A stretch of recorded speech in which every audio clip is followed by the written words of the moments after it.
The worst thing you can do for your skin is go tanning. Not only do they cause skin cancer, but they also accelerate aging rapidly. Hi, I'm Dr. Muneeb Shah, and this is Skin Support. So at Young Forehead, great username, should you or shouldn't you pop your pimples? I'm trying to settle a debate. All right, let's settle this debate right now. Anyone who follows me knows I am very much against popping your pimples. They can lead to infections. They can lead to scarring. We have to think about what causes a pimple, or where is the pimple in your skin in general. It's actually stuck inside your hair follicle unit, or basically inside your pore. So this pimple is a little pus ball filled and stuck inside this pore. Now it's restrained there, which is fine. It's not going to cause any scarring at this point. The second that you pop it, you actually rupture that hair follicle and it damages the surrounding collagen because of all that inflammation. So that's where you get scarring. So definitely don't pop your pimples if you don't want scarring, if you don't want that post-inflammatory hyperpigmentation that sticks around forever. There are so many good spot treatments out nowadays that eliminate your pimples pretty quickly without you having to pop them. Magumbo Inc. asked, why is there no cure for hair loss? I wish there was, because everybody, including myself, suffers from hair loss. We don't have an answer yet. Hopefully one day in my lifetime we will have an answer. But all of our cells go through basically a programmed death cycle. They can only live so long. They're all meant to replicate a certain amount of times and then eventually die off. And our hair cells are exactly the same way. And once they die off, you really can't get them back. And so we have treatments in dermatology that can actually stop the hair loss process, slow the hair loss process, maybe get you a few hairs back, but nothing that's a complete cure at this time. Hopefully one day we do, but if we ever have a cell that were to continue to replicate forever and ever and never die off, that's exactly what cancer cells do. So we don't necessarily want that. We need to find something in between that lasts long enough that we can produce hair shafts forever, but not last long enough that it turns into a cancer. Rockin' It For You asked, how safe are tanning booths? I used to go tanning all the time. As a result of that, I ended up developing skin cancer at the age of 31 when nobody in my family has ever had skin cancer. And I went tanning probably over 100 times. So we know that tanning booths are going to increase your risk of skin cancer. We know that it's going to accelerate aging. As a matter of fact, you have UVB radiation and you have UVA radiation. Now UVB radiation, UVB stands for bad. That's the one that damages your DNA and mostly causes skin cancer. And then UVA mostly causes aging. Well, our tanning booths are actually mostly UVA. So not only do they cause skin cancer, but they also accelerate aging rapidly. So that's why people that use tanning beds often look much older than their age. And so they're not safe. They increase the risk of skin cancer. And if there's one thing that I do on all my social media platforms and when I get on here and I talk to all of you, is the worst thing you can do for your skin is go tanning. Hujo PD asked, hey Siri, how do I get rid of genital warts? Probably not tweeting to everybody about your genital warts would be a good start.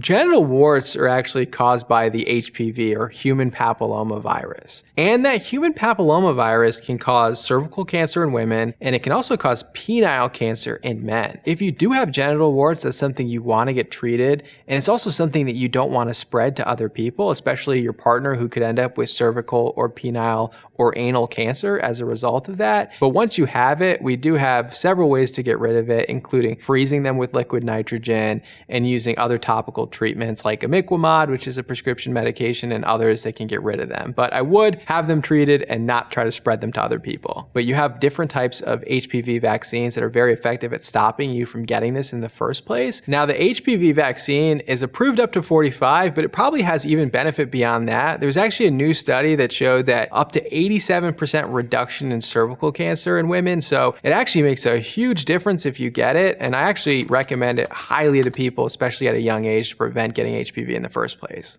Next up, Dr. Che had asked, how the heck does Accutane work? Goodness gracious. So Accutane is actually no longer on the market, but I actually use that word still myself. It's actually known as isotretinoin. So isotretinoin is a vitamin A derivative, but to understand how it works, we have to go back to what causes acne in the first place. So there's a few things that cause acne. One, your skin cells basically stick together too much and basically clog your pores. Two, you have bacteria that's stuck in those pores, clogging those pores. Three, you have increased oil production that's trapped inside your pores. And four, all of that bundle creates inflammation. So basically four main things that causes acne. Accutane or isotretinoin targets 3 out of those 4 very, very effectively. It decreases oil production, decreases skin cell stickiness, and decreases inflammation, and is the #1 best treatment for acne. The problem is that it does have some side effects that we do need to monitor, so it's not for everyone. It's not the answer for everyone's acne, but for people with really bad nodulocystic or scarring acne, it is an absolute obliterating medication and life-changing medication for people that have acne. Next up, we have Gigi Rimmon. Why does my skin break out when I have stress, as if that won't stress me out more? This is such a good question. So when you have stress, physiologically, it actually causes you to break out. This is actually something that's really well documented. We have a hormone released from our hypothalamus called corticotropin releasing hormone, and it actually acts on the sebaceous or sweat or oil glands within the hair follicles that actually causes acne. So that stress hormone acts on your hair follicle to create the oil that causes acne. That's like the worst thing ever, right? Because you get stressed, you break out. You're stressed out more because now you have acne, and it's just a vicious cycle. And you can actually get in your own head and make your acne worse. This is actually true for hair loss too, that stress can cause hair loss or telogen effluvium, and you can end up in this vicious cycle where your stress is actually making your hair loss worse. I could just tell you, like, don't be stressed, but I'm stressed myself, so I don't really have a good answer for you. But some meditation in the morning, exercising can really get your mind off things, and just stick with a regimen that works for acne, and then that will help to improve it, but I can't eliminate all stress in life. I wish I could. Mini Poly Me asks, while we're talking about stuff like this, is antiperspirant more dangerous than deodorant? So good question, and a lot of people just consider these two to be the same thing, but they're actually very different. So antiperspirants actually block eccrine sweat from happening. So they basically occlude those ducts. The other side, you have deodorant, which actually doesn't do that. It just is basically perfume, essentially, for your armpits. Deodorants in general are gonna be considered to be safer because there is some risk that people speak of regarding aluminum. If you talk to most dermatologists and most people in the scientific space, they'll tell you that that risk is unfounded. So there is some concern that aluminum can cause cancer. Right now, that's unfounded. So we definitely need more data. Now, if you're someone who's concerned about this, I think it's reasonable to just use deodorant. Now, personally, from my personal opinion, it's not something that I'm worried about. I always make my recommendations based on what I would recommend to my mom, my sister, my dad, my wife. Based on my recommendations to my own family members, I'm not currently worried about antiperspirants or aluminum-based deodorants. That may change as more data comes out, but if you are somebody who's concerned, I think it would be reasonable to use deodorant that doesn't have the aluminum in it.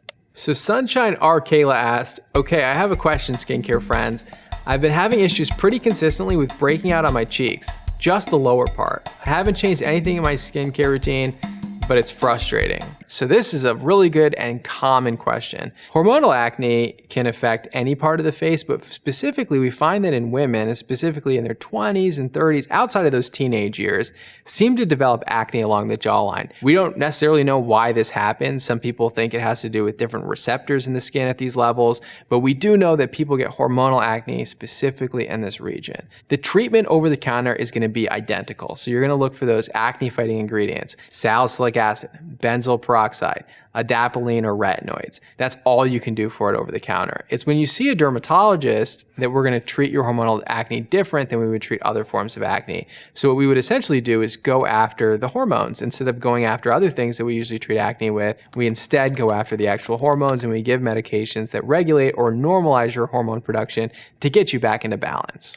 So Room Aesthetics asked, why does skin wrinkle with age? You have to think about volume. So you have to picture yourself essentially as a grape. So when you're young, you're a grape. When you get older, you start to lose volume. Your volume starts to head in the direction of gravity, and you develop wrinkles, or you become essentially a raisin. And the number 2 thing is movement. Now you have to picture yourself as a leather shoe. So when you get a brand new leather shoe, it's got no creases in it. But as soon as you start to move and walk, it develops essentially a crease in it. And that's what happens when we move the muscles in our face. You develop wrinkles because of that. So it's volume and movement. And basically all the treatments that we have in dermatology, aesthetics, plastic surgery actually target one of these 2 things to eliminate wrinkles. You gotta ask yourself, hey, is this anti-aging cream actually gonna work for me? It has to target one of these things. It either has to stop movement, which we don't really have any topical treatments that can really do that effectively. There is a topical treatment called argireline that may have some benefits similar to Botox to stop movement.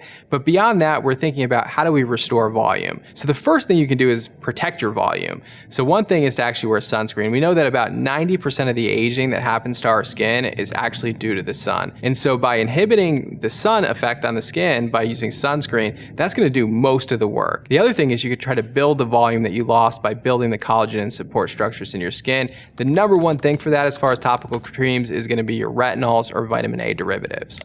Smart Solarium UK asked, how dangerous is sunburn? Can one case of severe sunburn give you cancer? So sadly, yes, in a way, because the way that skin cancers are formed is basically a mutation in your DNA must occur, and that DNA mutation leads to rapid replication of one cell. So you really only have to get one bad cell for this all to happen. And so a really bad sunburn could damage your DNA to the point where you get an abnormal cell that does turn into a skin cancer. Now, that is relatively uncommon, but we do know that just a single sunburn during childhood can increase your risk of skin cancer by 50%. Anytime you get more sunburns, it's going to be even worse for you. So not just melanomas, but you can also get squamous cell skin cancers, basal cell skin cancers. You can't reverse what you did in the past, so you can't go back in time and stop your sunburns. But what you can do going forward is wear sunscreen every day and really try to get shade when you're out in the sun at the beach. Coffeeologist asked, what is the optimal SPF that I should use on my face? Right now I have SPF 15, but I'm not sure if it's protective enough. Perfect segue here.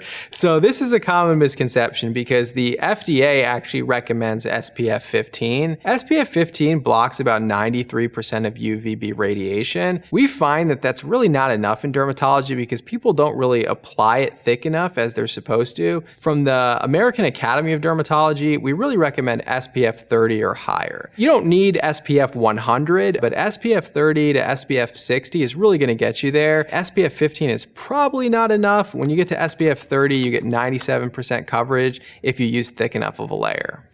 Jungle Ogop asked, SOS help. I got a piercing around a month ago and I've developed an infection in the area.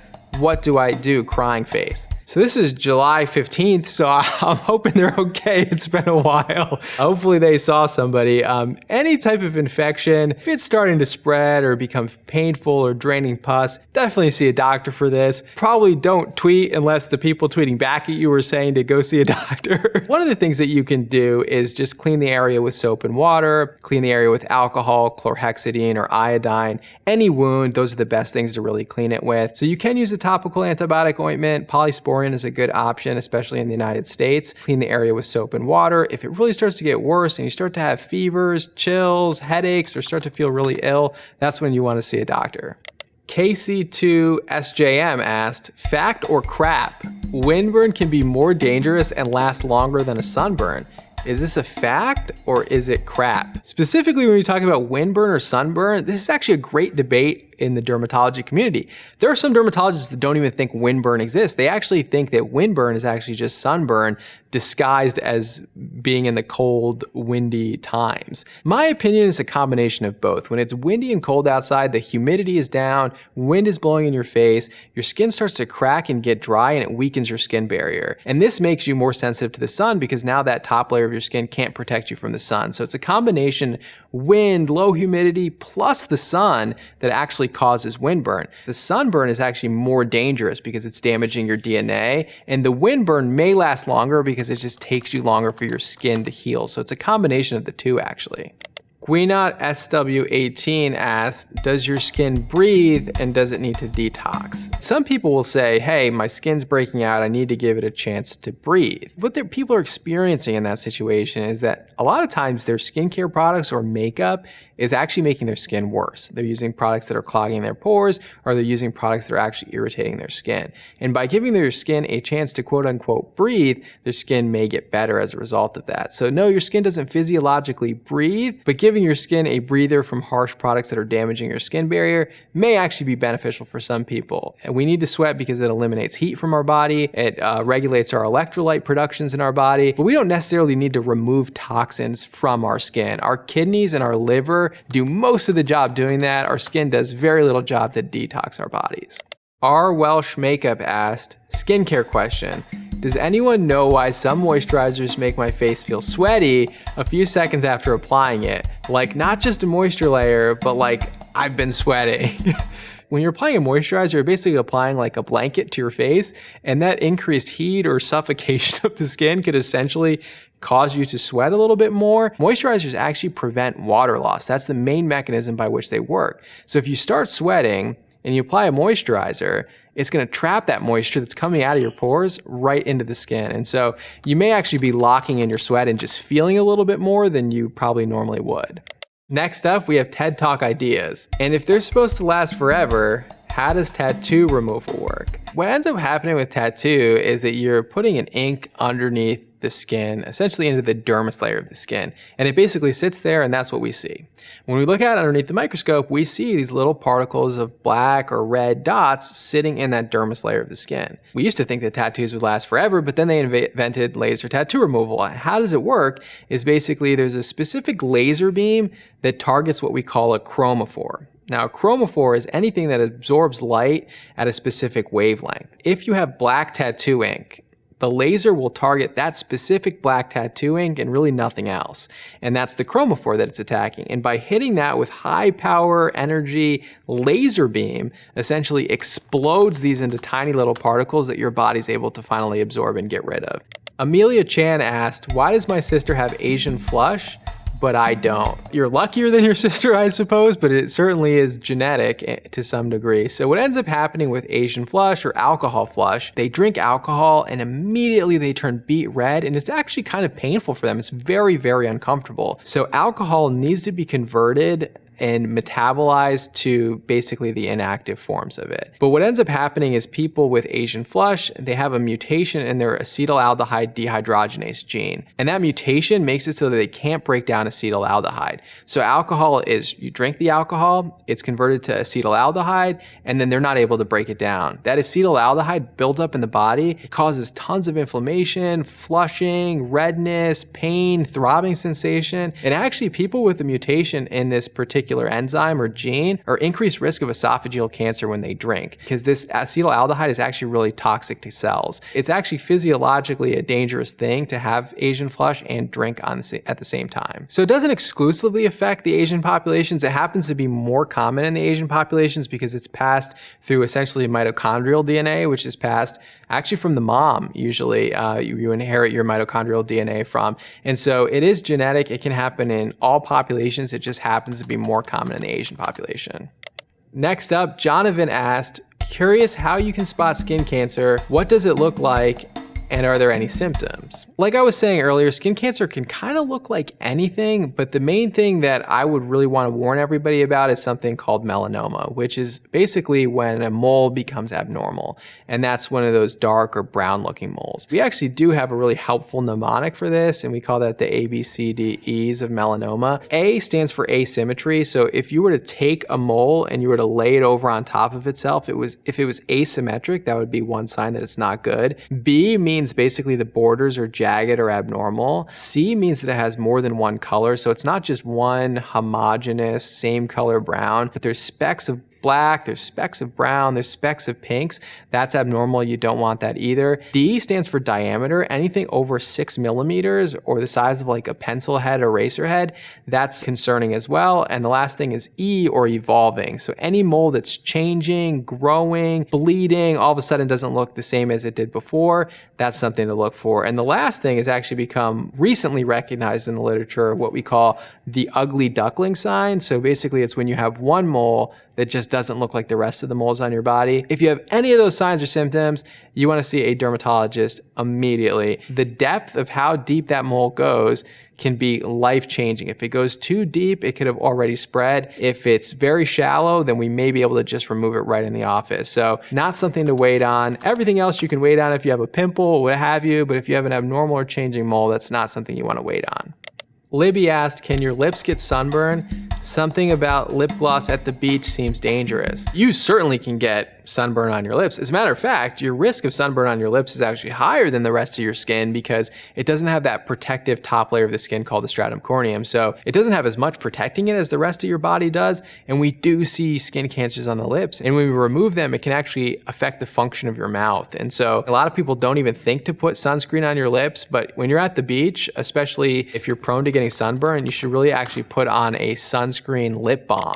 Next up, Tina BB asked, can dermatology Twitter give me some good skincare recs? Wearing an N95 all day has my skin breaking out and it's already a little oily at baseline. SOS. Yeah, this is a big problem that I saw throughout the year is just mask related issues. And that a lot of people contributed it to mask acne specifically, but there was this other side of the coin that was mask irritation. So just having that mask on your skin all day, rubbing up against your face and also trapping moisture on your face was actually really irritating the skin. So there's basically two different piles you can choose from. If you have true acne and where your pores are clogged and you have inflammatory bumps on the skin, I highly recommend not wearing makeup underneath your mask. Wear nothing under the mask that's actually gonna clog your pores, because if you do, it's actually gonna make acne worse. Another thing is you didn't have acne before, so you may consider adding an acne treatment to your routine. So something like adapalene or salicylic acid or benzoyl peroxide, those are gonna be your three top ingredients for treating acne over the counter. Consider adding one of them, not all of them, because that can make irritation worse. Now, if you have irritation to the skin, you're gonna wanna change your mask out frequently, use softer masks, maybe use fabric masks, change up that regimen, and then overnight moisturize, use zinc oxide paste that help to repair the skin barrier. So two different camps, you have to pick which camp you're in and then target the treatment at that. Redbeard Lull asked, I have a pretty bad cracked heel from the bad skin.